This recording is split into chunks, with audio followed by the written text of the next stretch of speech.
Congratulations to all our graduates. This is a really outstanding achievement. In the USA, only 2% of the whole population has a doctoral degree. So you really want to celebrate this big achievement.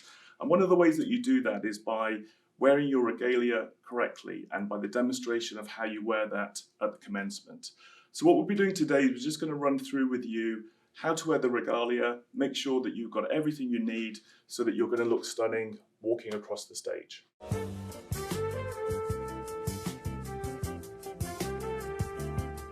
I'm joined by Dr. Mark Booth, who is going to act as our model. So by this time you will have received a plastic bag which will have your regalia in it.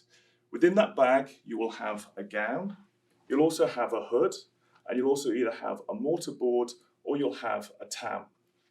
As you can see, Dr. Booth is wearing his gown, and when you do get that bag, make sure that you take out the gown, make sure you try the gown on, and make sure that everything is okay with your gown, with your hood, and with your mortarboard or tam. If you're having any problems, do let Academic Fairs know and they'll be able to help you with that. Also with the gown, hang it up. Give it some time to get the creases out of it so that you'll look amazing at commencement.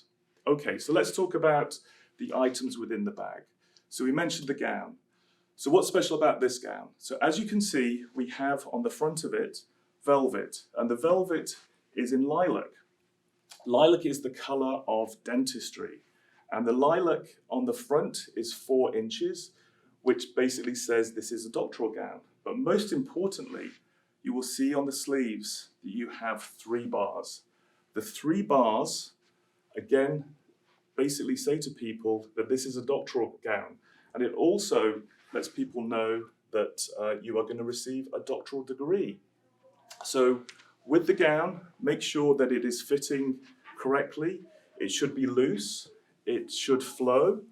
It doesn't need to be taken to the tailors to tuck it in at the waist. It should be full length, and that is going to be between the knee and the ankle. So any length between the knee and the ankle is fine. The other component that you will receive is a hood. And as you can see, the hood itself is a little bit bigger than the bachelor's hood. It has a tail at the very end of it. And then you'll see again, it has some velvet, which is in lilac. And then when we look inside, you have the university colors. So the black and orange, which is the University of the Pacific. When you're walking to your seat at commencement, or when you walk to the stage to go across to receive your diploma, we want you to make sure that you're carrying your hood on your left arm. Dr. Booth is going to demonstrate to you how to fold your hood. So first of all, you want to hold it like so, and then you're going to fold it, as you can see. Then you're going to place it over your left arm. Now we want to make sure that the lilac is at the front. So we're showing to everybody that you are a doctor of dental surgery.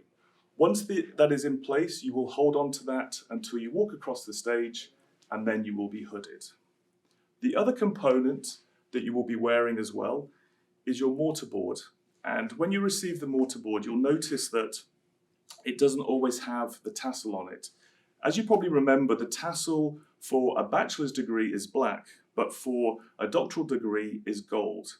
If your tassel is detached from your hat, Dr. Booth is going to demonstrate how to put this on. Now, it's just important that when you do put this on, you loop it over the button, but when you do loop it over, make sure you're pulling it on really hard so you get it inside. We don't want any tassel malfunctions when you're walking across the stage, when you're moving your tassel from right to left. So again, once your tassel's on the hat at the beginning of the ceremony, all the way up until you walk across the stage and you're officially given your diploma, you need to keep it on the right-hand side.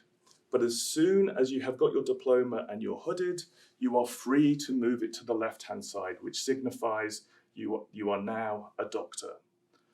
With the hat as well, there is another option, and Dr. Booth is going to show you the tam. The tam itself tends to have the tassel already attached. So when you wear the actual tam, you need to make sure that you have that on the left-hand side. They tend to be stitched on. So basically, Dr. Booth will now place that on his head, and you can see how it looks. One of the things to bear in mind is that there is a little seam at the back of the tam, and just make sure that that seam is at the back of the head so that you've got the tam on the right way round as well. As you can see, you're going to look amazing, but it is going to be a little bit warm, particularly if you're wearing your regalia for most of the day and it is a warm day. So please make sure that you're dressed professionally but comfortably. Make sure that you're not wearing too many heavy jackets underneath so that you can remain comfortable for most of the day, particularly when you are in the venue itself. Again, congratulations, doctors. Welcome to the profession.